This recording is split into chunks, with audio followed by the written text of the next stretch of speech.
¿Qué tal? ¿Cómo están? Muy buenas noches. Un placer saludarles. Soy Fernando del Rincón. Bienvenido a Conclusiones. Bienvenido a casa. Como siempre le digo, mi casa. Mi casa es su casa. Esta noche tenemos mucha información. Por supuesto, dos temas centrales. Pero antes tenemos información de última hora que se genera en Venezuela. Así que iniciemos de inmediato entonces con esto que es última hora.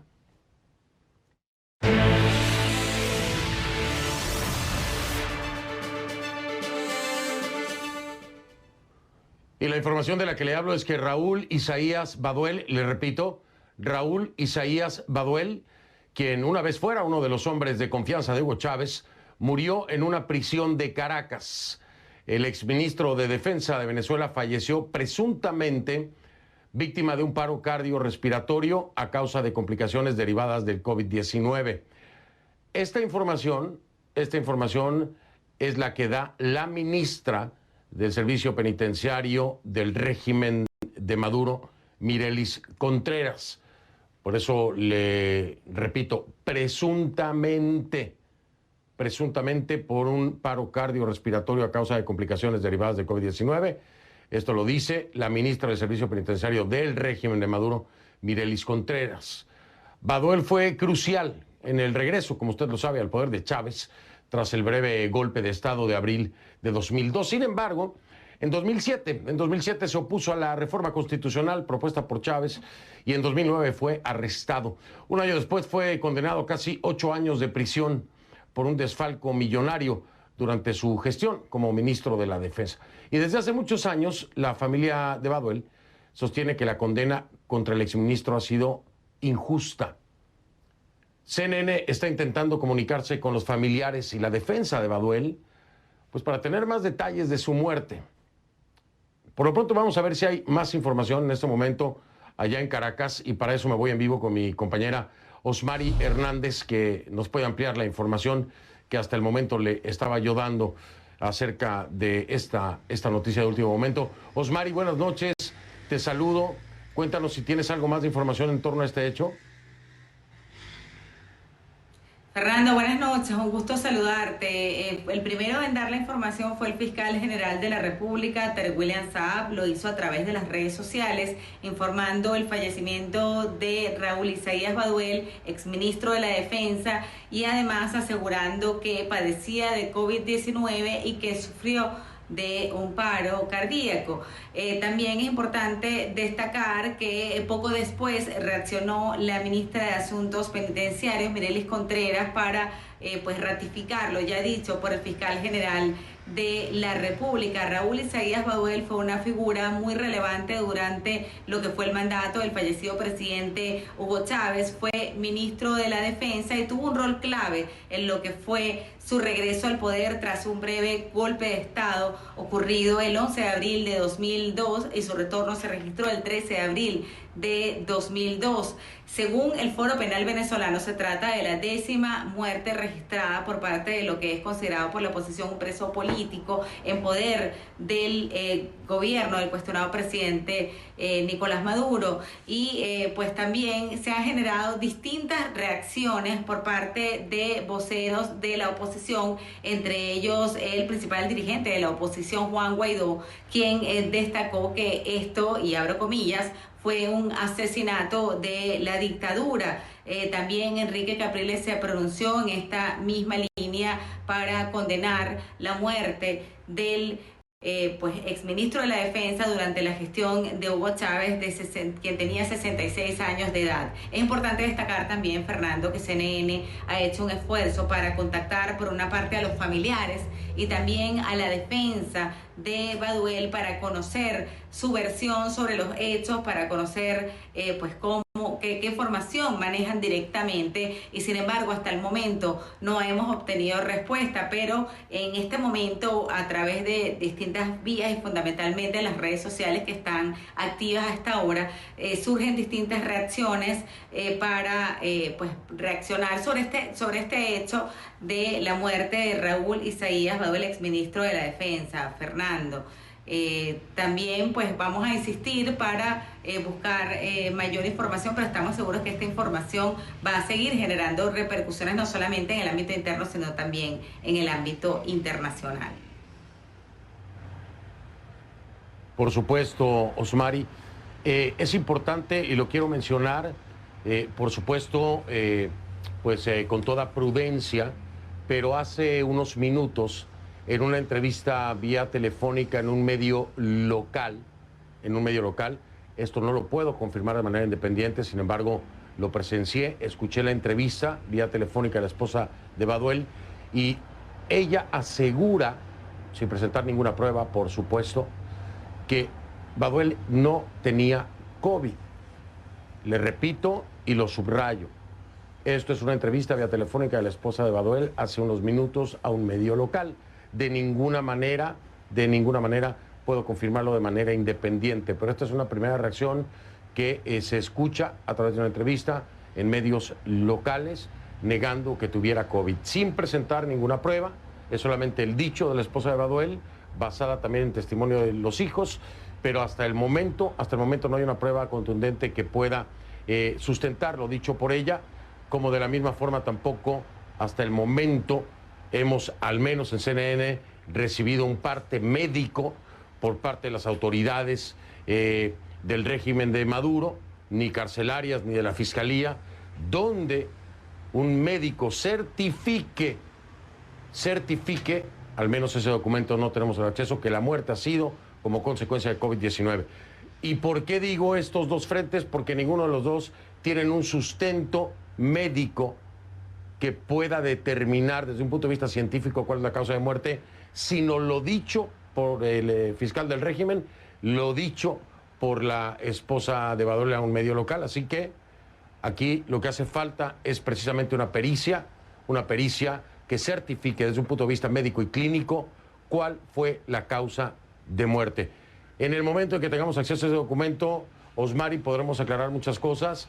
De la misma forma, pues podremos escuchar también a la familia en cualquier momento en torno a esto que ya se genera como una gran controversia. Osmari, muchas gracias. Buenas noches. Gracias, buenas noches, Fernando.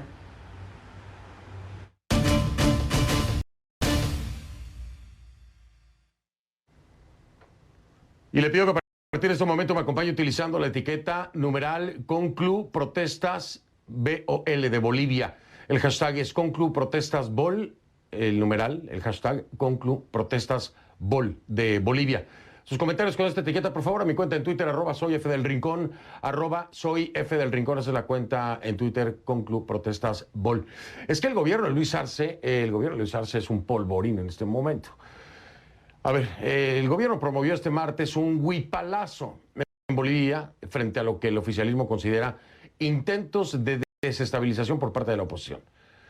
Los simpatizantes del MAS, del Movimiento al Socialismo, del partido del gobierno, participaron en las protestas multitudinarias, ¿no?, en el departamento de la plaza en defensa de la huipala, la bandera indígena, y según dijeron, de la unidad. Eso es lo que dicen. El presidente Arce, quien también se sumó a las marchas, aseguró que harían respetar el voto popular en las calles. Escucha. Nuestra huipala nos muestra el camino de la unidad. La huipala nos muestra el camino de la resistencia, de la lucha. Por eso, los más humildes, por eso, los más explotados, los discriminados, nos identificamos con la huipala, porque la huipala refleja lo que siempre hemos querido tener: un gran país, una gran nación, un gran continente para todos nosotros, hermanas, hermanos. Bueno, a pesar de ese supuesto llamado a la unidad, Arce criticó el paro nacional. El paro nacional que enfrentó el lunes en ciudades como Santa Cruz, La Paz o Cochabamba. Este paro fue convocado por el Bloque de Unidad por la Libertad y la Democracia, que aglutina a los comités cívicos, a las plataformas ciudadanas, a los partidos opositores, a todos ellos, para protestar ¿contra qué? Contra las medidas impulsadas por el gobierno de Arce. Vamos a escuchar algunas de las denuncias de los manifestantes. Ponga atención. Hoy día denunciamos ante todo Bolivia y todo el mundo que lamentablemente el presidente Arce Catacora le está robando la democracia a nuestro país. Ya nos robó la justicia, ya nos robó el debido proceso, ya nos robó el derecho a la protesta al sector salud. Hoy día le está robando al pueblo boliviano el derecho a tener una propiedad, el derecho a vivir en privacidad como cualquier país democrático del mundo. No le podemos dar tanto derecho ya a un presidente que ha demostrado que lo que más le importa es llevar a Bolivia a un totalitarismo. Están violando todos los derechos constitucionales de los ciudadanos bolivianos, de la gente humilde, de la gente que trabaja en las calles y que ahorra para tener una casa, un auto, una cuenta. De esta ley son más de 21 artículos que nos afecta a todos. A usted, a mí, a todos. No vamos a poder trabajar. El 65% de la economía es informal. ¿Cómo vamos a trabajar? ¿Cómo vamos a justificar? A ver, hay muchos frentes, ¿no? Pero vamos a enfocarnos principalmente en lo que estos manifestantes opositores condenan. ¿Qué es? Es la polémica ley contra la legitimación de ganancias ilícitas. Uno diría, en cualquier país, escuchar que, bueno, se va a hacer una ley contra la legitimación de ganancias ilícitas. ¡Qué bueno! Diría uno, ¿no? ¡Qué bueno! Pero no, aquí no. ¿Por qué? Hay muchos puntos que analizar del por qué no es tan buena como se supone que fuera una ley contra la legitimación de ganancias ilícitas. Esta ya llegó a la Cámara de Diputados a petición del Ejecutivo, por supuesto. A ver, pero el MAS, ¿qué dice? El MAS acusa a la oposición de desinformar sobre el contenido de la ley. Pero hay expertos que hemos consultado en CNN y consideran que muchos de los artículos realmente contradicen la Constitución. Ya desde ahí, si esto es un hecho, pues empezaron con el pie izquierdo y realmente no tiene nada de buena, ¿no? Y si no, por lo menos dicen que hay otros que son extremadamente polémicos. Por ejemplo, vamos a analizarlo. El artículo 11 de esta ley, ¿qué es lo que recoge?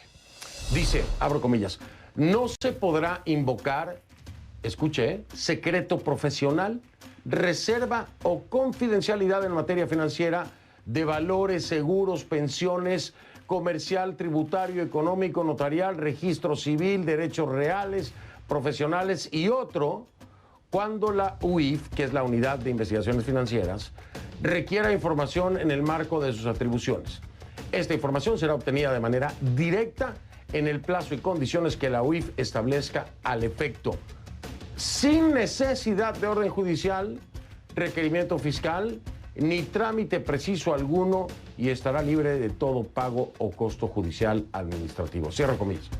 En pocas palabras, si la UIF dice, denme toda la información financiera de todas las cuentas y todo lo que tenga Pepito Pérez, ahí va, sin que haya un orden judicial, sin que haya ningún tipo de proceso. Y tampoco el secreto bancario, olvídese, no hay ningún secreto. Si así lo determina la UIF y no le tiene que consultar a ningún juez ni a ninguna autoridad. La UIF lo dice y por eso se hace. Desde ahí, ¿no? Ese es uno. Ahora, la Asociación Nacional, uno de los artículos, ¿no? La Asociación Nacional de Prensa y la Asociación Nacional de Periodistas de Bolivia criticó este artículo. Este que le acabo de decir. ¿Por qué? Porque la considera un intento de amordazar el periodismo. ¿Y por qué? Bueno, dicen que abre la puerta a levantar el secreto de la fuente. También en este caso, el secreto de la fuente para los periodistas, el secreto bancario, en fin. Ahora, por el contrario, el ministro de Justicia y Transparencia Institucional de Bolivia, que es Iván Lima, dice que el proyecto está suspendido por lo que no vio motivos para sumarse al paro cívico. Bueno, es que normalmente le informo, estimado ministro, que cuando se hacen estos movimientos es para evitar que avance su proyecto. Porque si no se hacen, el proyecto avanza y se consolida. Entonces, para que lo entienda un poquito más, se suman a un paro cívico para meter presión para que no avance el proyecto, porque si no presionan, el proyecto avanza. Digo nada más por si estaba un poco confundido, ¿no? Ahora, entre los que critican esta ley está el expresidente, opositor por supuesto, de Bolivia, Jorge Tuto Quiroga, quien denunció que se trata de una ley que busca criminalizar la sociedad y la propiedad y que atenta contra la privacidad. Sí. Él es uno de los protagonistas de este tema y de muchos otros allá en Bolivia y es mi primer invitado de la noche.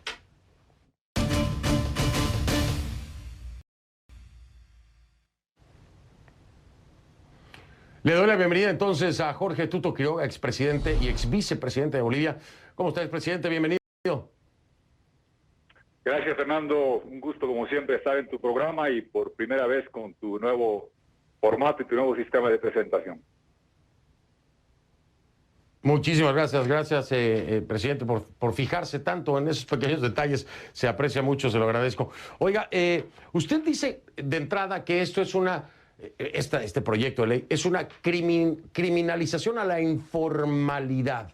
Explíqueme por qué es una criminalización a la informalidad. Entiéndase, pues todo lo que es la operación de negocios informales. ¿Por qué? Porque, Fernando, el sector gremialista, el pequeño empresario, el pequeño productor que tiene su tienda, que tiene un camión, que tiene un minibús, que trae mercadería, que la vende, y el sector informal es muy profundo en América Latina y en mi país es vasto. Es gente que no está totalmente legalizada en el sentido de estar bajo los parámetros tributarios. Hay algo que se denomina régimen simplificado, no tienen que entregar facturas, se desenvuelven en el mundo informal. Ahora, con esta ley, un Consejo de Ministros sin juez ni fiscal, que es la máscara jurídica que usa el MAS para perseguir, ahora sin máscara, de frente, con su unidad de investigación financiera, vendrán a Pepe Pérez, que decías tú, a decir, muéstreme esta casa, este camión, este minibús, esta flota, ¿de dónde la tiene? ¿Cómo la consiguió? Y no solo atentan contra tu propiedad, sino que pueden pedir al padre y al cura que te toma confesión, al periodista que hace una investigación, al abogado, al médico y a cualquier periodista que violen todos los secretos o todos los cánones de privacidad y que se vuelvan delatores a la cubana, que sea tu vecino, tu amigo, el cura, el periodista, el que sea el delator para ir a perseguir al vasto sector informal en un país, Fernando, donde gran parte de las ganancias ilícitas se han legitimado a través de la corrupción galopante de 14 años del MAS y del narcotráfico que protegen y apañan en el Chapare. De eso nunca se han preocupado. Ahora, a la cubana, quieren establecer un sistema persecutorio donde todo es prohibido o todo es obligatorio, y la gente entendió, y por eso en las marchas gritan: no nos da la gana ser colonia cubana, no nos da la gana vivir en dictadura como la venezolana, porque se dan cuenta que esto no es teórico, no es filosófico, es real, y quieren establecer un régimen como el de sus padrinos caribeños. Me llama mucho la atención, por supuesto, esto no quiere decir que esté bien o esté mal, expresidente Quiroga. Son las mismas siglas que tiene la Unidad de Inteligencia Financiera en México, la UIF, es lo mismo, la UIF de Bolivia. Le cambiaron ahí lo de inteligencia, ¿no? Y yo le pregunto porque en México, por ejemplo, hay quienes dicen se está utilizando como un instrumento de persecución política por parte del Estado. Incluso conozco muchos casos de gente cercana que llevan 2 años con las cuentas congeladas, en lo que la UIF hace una investigación. No les han encontrado nada, pero todo su dinero está congelado y no lo pueden utilizar. Prácticamente están en bancarrota, aunque tengan millones en el banco. ¿Usted cree que la intención del MAS, o usted piensa que la intención del MAS es utilizar a esta UIF boliviana como un aparato de persecución político? Sí, es un régimen para hacer persecución policíaca, donde conculca la propiedad y respeta la privacidad y vuelve informantes a todos. Fernando, en esta ley hay algo muy grave en la línea que señala. Se presume la culpabilidad hasta que tú demuestres la inocencia. Se invierte el sistema. No es que uno es inocente hasta que el Estado o la justicia apruebe la culpabilidad. No, se investigan bajo un Consejo de Ministros y presumen que este bien es mal habido, y es de repente una persona que se ha ido a la frontera con Chile a traer mercadería y venderla en la Feria del Alto y se ha comprado un cholet, una linda casita típica del Alto, y ahora resulta que se presume que es culpable. La casa no la puedes transferir, no la puedes alquilar, la tienes congelada, te vienen con todo y presumen que eres culpable, propio de un Estado policíaco que este tema, Fernando, se ha juntado con otros 2. La marcha de indígenas del Oriente, que están cansados de que Evo Morales y el MAS proclamen protección indígena, destruyan parques, afecten indígenas, con corrupción muy grande. Espérame tantito, presidente, porque a eso iba. Es que en este momento Bolivia es un polvorín. Es decir, esto es lo que más está llamando la atención, esta ley antilegitimación. Pero hay otros frentes también muy graves. Está el tema de los cocaleros, está el tema precisamente del oriente boliviano. Es decir, hay muchos frentes, hay mucha inconformidad, hay mucha protesta en contra de Arce. Hablemos de eso cuando regresemos de la pausa, si le parece, expresidente Quiroga, porque el tema es mucho más complejo. Estamos viendo inconformidad y frentes diferentes para el gobierno de Arce, pero además temas pendientes, como usted que dice que lo van a citar, ¿cuándo? ¿Quién sabe? ¿Por qué? Por el supuesto golpe de Estado. Hablemos de eso cuando regresemos. Estoy con Jorge Tuto Quiroga, expresidente y exvicepresidente de Bolivia, hablando de esto que ocurre allá en su país precisamente. Y después de la pausa, regreso con él, pero vamos a hablar también pues, sobre otros puntos concretos de esta ley antilegitimación más adelante con un experto. El oficialismo, recuerde, protesta en defensa de la huipala, la bandera indígena. Un día después, casualmente, ¿no?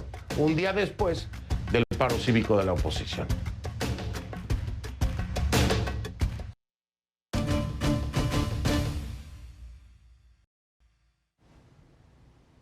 Continúo conversando con el expresidente de Bolivia, Jorge Tuto Quiroga.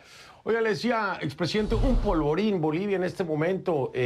A ver, tenemos el tema de la ley contra las ganancias ilícitas, ¿no? La antilegitimación.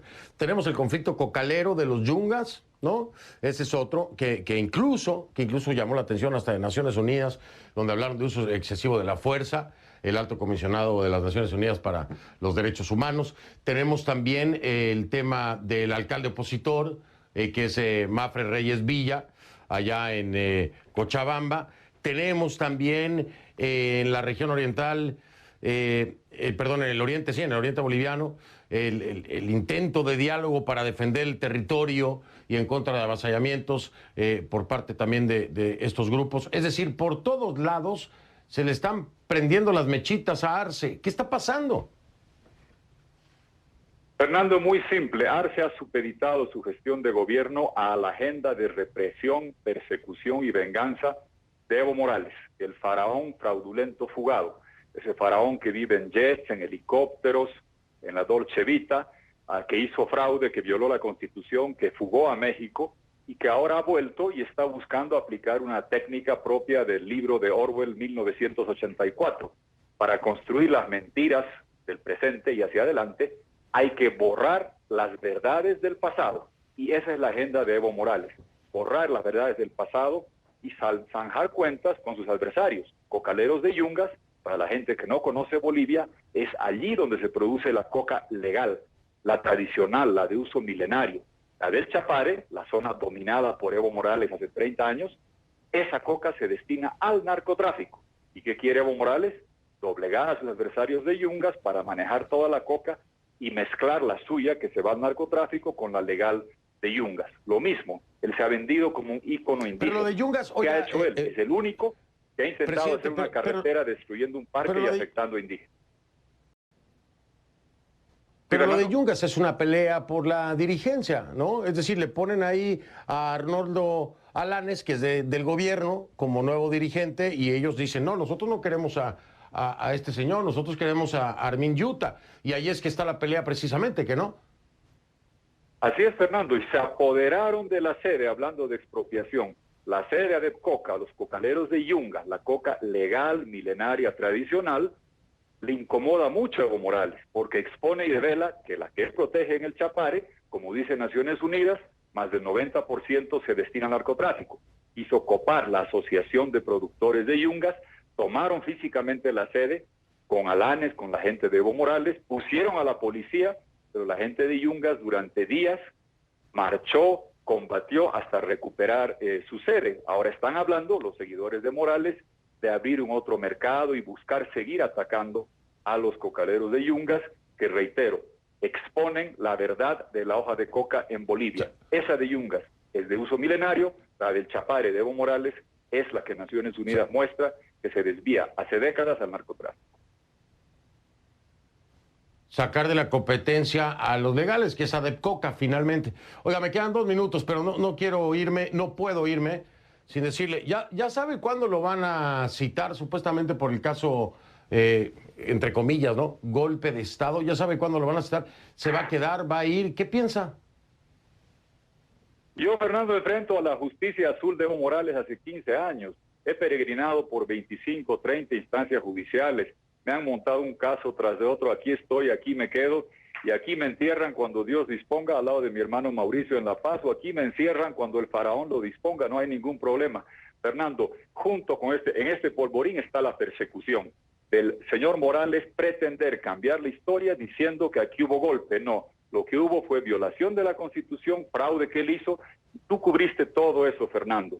Todas las instancias institucionales, Tribunal Constitucional, Congreso, Fiscalía, Corte Suprema de Justicia, puestos por el MAS, que hoy siguen en funciones, reconocieron el gobierno constitucional de Yanine Áñez. Eso determina que fue constitucional, así como la OEA, Naciones Unidas, Unión Europea, China, Rusia, Turquía. Lo que sucede es que Evo Morales tiene un problema. Su cobardía la quiere borrar y por eso tiene que buscar cambiar la historia, manipular la verdad para lavarse la cara. Muy parecido mi solidaridad con el general Baduel y su familia. Él era la prueba de que Chávez era cobarde, porque él lo repone a Chávez.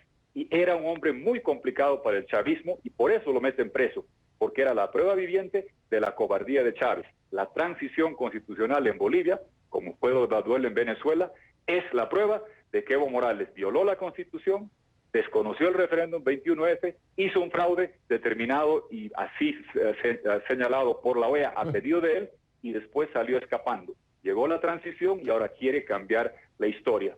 Evo Morales es un hombre lleno de lujos, es un tirano y está sometiendo a Luis Arce a su agenda. Ya va a cumplir un año Luis Arce. Despierte, asuma la presidencia, no sea títere de Evo Morales porque le hace daño a Bolivia. Sacúdase como Castillo en Perú de Cerrón, a ver si puede tomar el mando del Estado Luis Arce, que ya va a cumplir un año de presidente.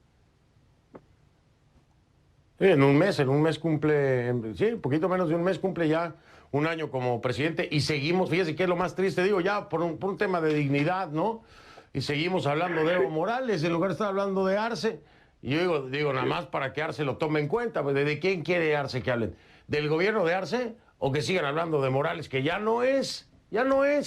Entonces el que tiene que ser, que sea. Oiga, le mando abrazo, expresidente Quiroga, estoy al pendiente a ver si ya le dan fecha, me avisa para que platiquemos, ¿no? Con gusto. Ya, Fernando, muchas gracias. Buenas noches, muchas gracias. Buenas noches, un fuerte abrazo. Era Jorge Tuto Quiroga, expresidente de Bolivia, que me acompañó. ¿Y por qué lo despido? Bueno, porque vamos a entender esto que está generando la mayor controversia en este momento, o la mayor presión, ¿no? Para el gobierno precisamente de Arce. Es Arce, el presidente es Arce, no se confunda. ¿De qué le estoy hablando? De este proyecto de ley contra la legitimación de ganancias ilícitas, que suena muy bien, uno dice, una ley contra la legitimación de ganancias ilícitas, excelente, pero a ver, si puede ser inconstitucional, pues más bien habría que pensar en que es ilegal, ¿no? Voy a hablar con Williams Vascope, abogado constitucionalista, para que nos explique cómo es posible esto.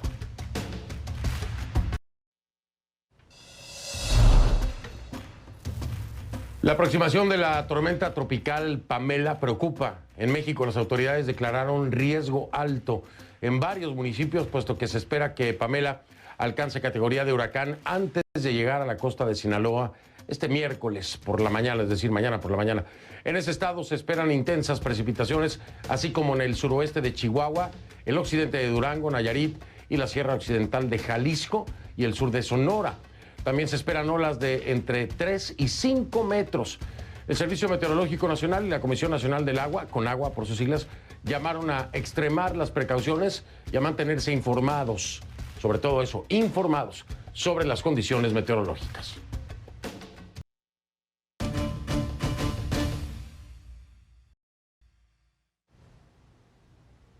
Le doy la bienvenida a Williams Vascope, abogado constitucionalista que me acompaña desde Bolivia. ¿Cómo está, abogado? Bienvenido, buenas noches. Fernando, muy buenas noches, amigos de CNN, amigos del continente, amigos compatriotas de Bolivia, muy buenas noches. Es un honor y un gusto estar contigo, Fernando. Un placer, a tus órdenes.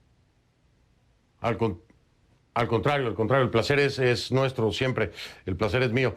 A ver, uno escucha proyecto de ley contra la legitimación de ganancias ilícitas y uno dice, ¡qué bueno! Pero entonces de pronto, cuando empieza uno a detallar este proyecto de ley, ya empieza a decir, bueno, no tan bueno, y usted ya cae en un punto en el que resultan muchos de sus renglones incluso inconstitucionales. Y entonces ya uno diría, qué malo o qué ilegal. ¿En dónde estamos parados, abogado Bascopé? ¿Es inconstitucional o realmente está rayando en lo ilegal como se pretende hacer este proyecto de ley? Fernando, esta ley es bastante polémica, a pesar de que su rótulo y su título es bastante atractivo, seductor, porque habla de un proyecto de ley de lucha contra la legitimación de ganancias ilícitas y el financiamiento del terrorismo. Es esta. Y uno dice que bien que hagan una ley de estas características, que hay que luchar contra bandas criminales organizadas, obviamente.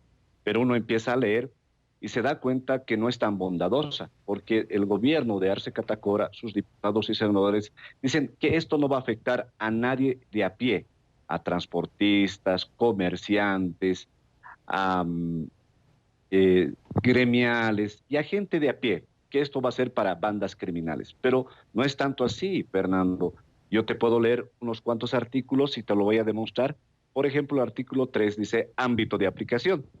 Y el ámbito de aplicación es a quiénes se va a aplicar, y dice a instituciones públicas y privadas, y después dice abajo personas naturales y jurídicas. Y escucha bien, Fernando, esto: a personas naturales y jurídicas nacionales y extranjeras, cuyos actos, bienes y derechos presuntamente, ojo, presuntamente sean objeto, producto o instrumento de actividades delictivas cometidas dentro del territorio nacional. Presuntamente, que esos actos, bienes y derechos, o sea, ya se presume la culpabilidad de ese bien, de ese derecho. Nuestra Constitución dice que primero se presume la inocencia de cualquier ciudadano encausado. Acá ya te están presumiendo tu culpabilidad y que ese patrimonio es mal habido. Esta redacción de inicio ya es inconstitucional, Fernando, y eso es lo que obviamente nos pone bastante preocupados de cómo el gobierno de Arce Catacora se anima a poner un artículo tan inconstitucional. Y te leo otro artículo, el artículo 9. Por el tiempo no podría citarte muchos, te voy a citar algunos nucleares que son importantes. El artículo 9, que es atribuciones de la unidad de la OIF, que es la encargada de fiscalizar estos movimientos bancarios, sí, supuestamente sospechosos. ¿Cuáles son sus atribuciones? Tiene varias, pero fíjate esta atribución de la OIF, Fernando. Dice, recibir de los sujetos obligados, es decir, de todos nosotros que somos sujetos obligados, recibir de los sujetos obligados los reportes de operaciones sospechosas efectuadas o tentadas sin límite de monto. Desde 0 centavos para arriba se va a fiscalizar el movimiento de $1,000, de $10,000, $50,000, $80,000, $100,000. No dice el límite, Fernando. La gente en nuestro país que se dedica al tema económico informal, en su gran mayoría comerciantes del sectores populares, tranquilamente mueven $50,000 o $60,000, $80,000. ¿Cómo van a justificar su ingreso en un comercio informal cuando la UIF le diga, señor, muéstrame sus ingresos? Y él, ¿cómo va a poder explicar si su comercio es totalmente informal? Y Fernando, hace rato ustedes hacían y señalaban el artículo 11. Lo voy a leer nuevamente porque esta es una afrenta a la Constitución, inclusive a la Declaración Universal de Derechos Humanos y a la Convención Americana de Derechos Humanos. ¿Qué dice esto, Fernando? Exención de secreto o confidencialidad. Escuchen. No se podrá invocar secreto profesional, reserva o confidencialidad en materia, dice, ¿no?, la ley financiera, de valores, seguros, pensiones, comercial, tributario, económico, notarial, registro civil, derechos reales, profesionales u otro. Profesionales u otro. Cuando el gobierno dice no va a llegar a nadie, mentira, profesionales a todos. El secreto de fuente de un profesional periodista como tú es reservado y está protegido por nuestra Constitución. Acá no puedes invocar en una investigación financiera el secreto de fuente y al periodista le van a obligar a que devele. y otros, a cualquier otro oficio. Yo, abogado, no puedo revelar un secreto a quien defiendo, Claro que no. a quien patrocino. Y me van a obligar a mí a que revele y atestigüe contra mi cliente, porque no puedo invocar. Y es más, esta ley, ¿sabe qué dice Fernando? Qué espanto. Esta información, ¿no? Esta información, dice la OIF, tendrá que ser obtenida de manera directa, dice, sin necesidad de orden judicial, sin requerimiento fiscal. Es decir, sí. Trámite Oiga, exactamente, es que eso es lo que yo estaba viendo, abogado. El poder que se le da a la UIF, el poder que concentra en este proyecto de ley la UIF, es casi que supranacional. Es casi que supranacional, porque incluso extranjeros también están incluidos en este proyecto de ley. Pero la UIF no le tiene que pedir permiso a nadie para meterse hasta la cocina de quien sea, ya sea una persona o sea una empresa. No tiene que haber ninguna orden de parte del Ministerio Público, no tiene que haber ninguna orden de un juez, no tiene que haber ninguna orden de una fiscalía. Es decir, la UIF lo decide y va y se mete al fondo, obliga a que usted revele su secreto del cliente, que no haya secreto bancario. Aquí todo lo que yo les diga me lo contestan, y si tienen que quemar a las fuentes, las queman. No me importa. Déjeme hacer una pausa, porque a mí sí me importa lo de los cortes comerciales, no creo que es por otra cosa. Regreso en un momento, hablamos acerca de esto. Estoy con el abogado Williams Vascopé, abogado constitucionalista, hablando de esto que pues suena bien en el encabezado, pero ya cuando uno lo detalla dice, ¡qué terror! ¡Qué terror! Ya regreso.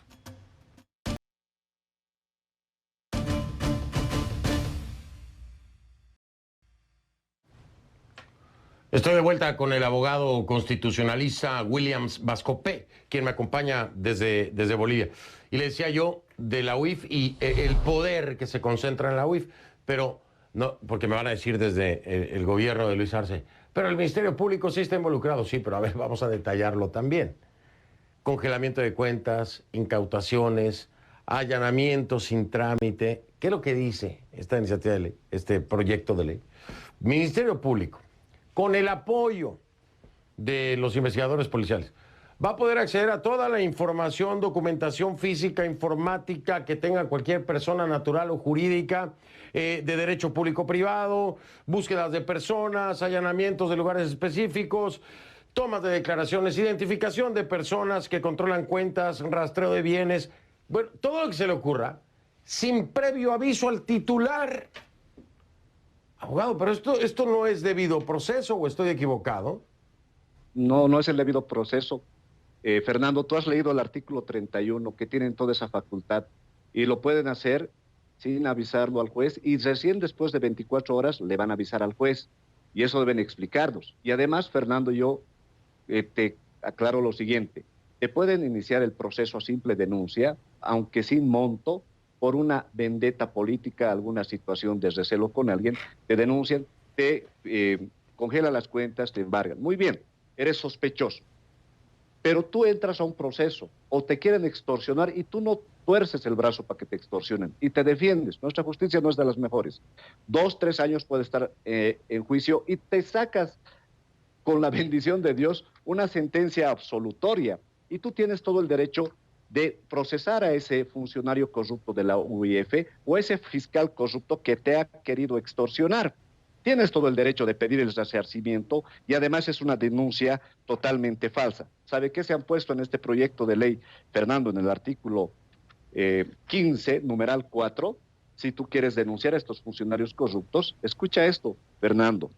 Las máximas autoridades ejecutivas, dice, y las máximas autoridades de la UIF, así como el personal técnico especializado, son inviolables por las opiniones, informes y resoluciones y recomendaciones que emitan en el ejercicio de sus funciones y después de haber cesado en sus funciones. Son inviolables, se ponen inmunidad.